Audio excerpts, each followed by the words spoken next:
अरे एक है सरिया ते पढ़ाई लिखाई ना करबे मर्दे, दिन भर गांव के लोग फोन के संगे घूमत रहता रे। बाबूजी करेक्टर पर दाग मत लगाई, अभी देवघर जाएगा वरदान मांग के आई। ठीक है बे जो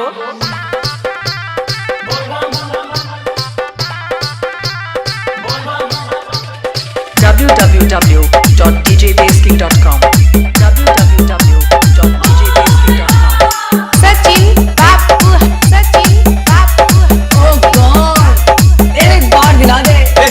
भंगिया धतूर ली हई चीख ली अपना सेवा करो के बाबा जी को भीख दी। बाबा मजबूरी बुझना तो बाप बड़ा मारी।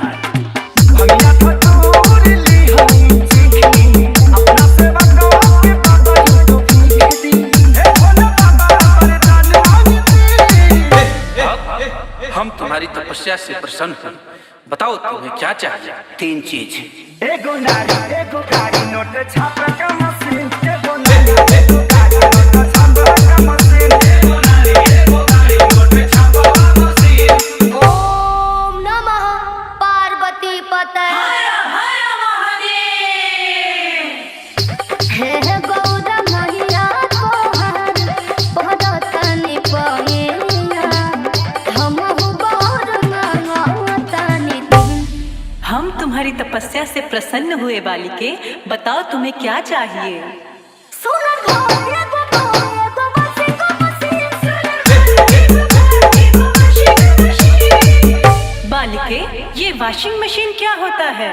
माते ई आधुनिक युग के कपड़ा धोए वाला मशीन हो। सचिन बापू बाबा सब तो दे ही देनी, अभी सोचा तनी मलबा कहीं खपा दी।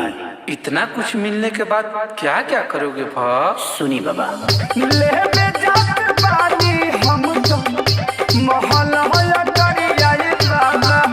जड़ है खातिर की नबिया बकी हर चूलर बड़ी आई बाबा। बेली लौटाई हम तो खवा के दी। बालक हाँ तुम लालची हो क्या। बाकी लोग हरिचंद्र थोड़ी आइल बा, छोड़ी अब हमके दोसर बर देती, हटाई। क्या अमर खाली जैसन शादी होखे मौगी के बहिन। अमर खाली जैसन शादी होखे मौगी के बहिन। अमर खाली जैसन शादी होखे मौगी के बहिन।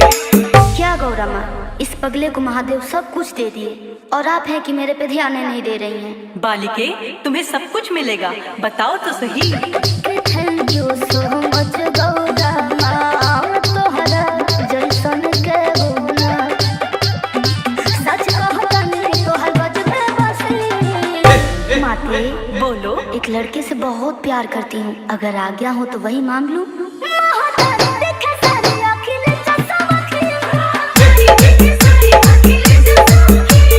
सचिन बापू